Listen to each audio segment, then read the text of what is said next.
Satyabhama Institute of Science and Technology, Chennai. Satyabhama Institute of Science and Technology, Chennai. திமுக தேர்தல் அறிக்கையை விமர்சிக்கும் அளவுக்கு அதிமுகவிற்கு தகுதி இல்லை என திமுக தேர்தல் அறிக்கை குழு தலைவர் கனிமொழி காட்டமாக விமர்சித்துள்ளார். வேலூரில் தேர்தல் அறிக்கை தொடர்பாக மக்களிடம் கோரிக்கை மனுக்களை பெற்ற பின்னர் செய்தியாளர்களிடம் பேசிய அவர், பாஜகவுக்கு எதிராக யார் பேசினாலும் அவர்கள் மீது மத்திய அரசு தாக்குதல் நடத்துவதாக குற்றம் சாட்டினார். தேர்தல் அறிக்கையை விமர்சிக்கிற அளவுக்கு அவங்களுக்கு அதை பத்தி தெரியாது. ஏன்னா ஆட்சி எப்படி நடத்தணும்னு தெரிஞ்சாதானே தேர்தல் அறிக்கை இதெல்லாம் புரியும்.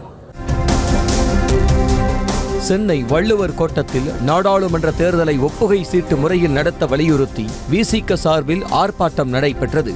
இதில் பங்கேற்ற பின்னர் செய்தியாளர்களிடம் பேசிய அக்கட்சி தலைவர் திருமாவளவன், தேர்தல் அரசியலுக்காக சாதிவாரி கணக்கெடுப்பு என்ற நாடகத்தை பாமக நடத்துவதாகவும் விசிக பொது தொகுதி கேட்பதில் தவறில்லை எனவும் கூறினார்.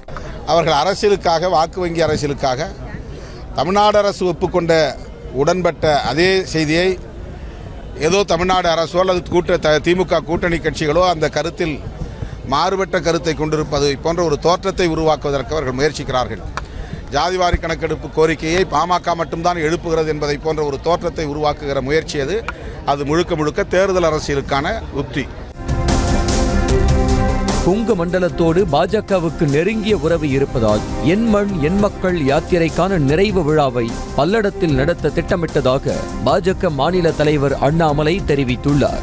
திருப்பூர் மாவட்டம் பல்லடத்தில் நடைபெற்று வரும் மாநாட்டு பந்தல் அமைக்கும் பணிகளை ஆய்வு செய்த பின்னர் செய்தியாளர்களிடம் பேசிய அவர், மாநாட்டில் ஏராளமான பாஜக தொண்டர்கள் பங்கேற்பார்கள் என்று கூறினார். தொடர்ந்து இந்த மாவட்டத்தினுடைய பாரதிய ஜனதா கட்சி இந்த பகுதியினுடைய தலைவர்கள் பாத்தீங்கன்னா திருப்பூர் பொதுக்கூட்டம், பல்லடம் பொதுக்கூட்டம், இதற்கு முன்பு கடந்த 2-3 ஆண்டுகளை பாருங்க எல்லாமே திருப்பத்தை கொடுத்திருக்கக்கூடிய பொதுக்கூட்டங்கள் இந்த பகுதியில் நடந்திருக்கு. அதனால் எங்களுடைய நம்பிக்கை என் மண் என் மக்கள் யாத்திரை இந்த நிறைவு விழா ஒரு பெரிய திருப்பத்தை திருப்பூரிலிருந்து கொடுக்கும் என்கின்ற நம்பிக்கையோடு இங்கே வந்திருக்கின்றோம். நிச்சயமாக அது நடக்கும் என்கின்ற முழு கனவும் நம்பிக்கையும் எங்களுக்கு. வரும் நாடாளுமன்ற தேர்தலில் போட்டியிடும் எண்ணம் தனக்கு இல்லை என்று அமமுக பொதுச் செயலாளர் டிடிவி தினகரன் தெரிவித்துள்ளார். சிவகங்கையில் செய்தியாளர்களிடம் பேசிய அவர், சில கட்சிகளுடன் கூட்டணி பேச்சுவார்த்தை நடத்தி வருவதாகவும் விரைவில் அறிவிக்கப்படும் என்றும் கூறினார்.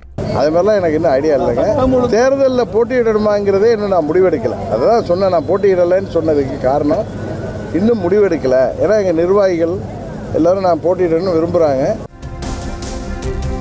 நாடாளுமன்ற தேர்தலில் போட்டியிடுவது குறித்து விரைவில் அறிவிப்பேன் என்று அமைச்சர் KN நேருவின் மகன் அருண் நேரு தெரிவித்துள்ளார். திருச்சியில் செய்தியாளர்களிடம் பேசிய அவர், எந்த தொகுதியில் போட்டி என்பதை தலைமைதான் முடிவு செய்யும் என்று கூறினார். என்ன சொல்லுதாதானுங்க, நம்ம என்னங்க டிசைட் பண்றது. Satyabhama Institute of Science and Technology, Chennai. Satyabhama Institute of Science and Technology, Chennai. செய்திகளை உடனுக்குடனும் துல்லியமாகவும் தெரிந்து கொள்ள சப்ஸ்கிரைப் பண்ணுங்க.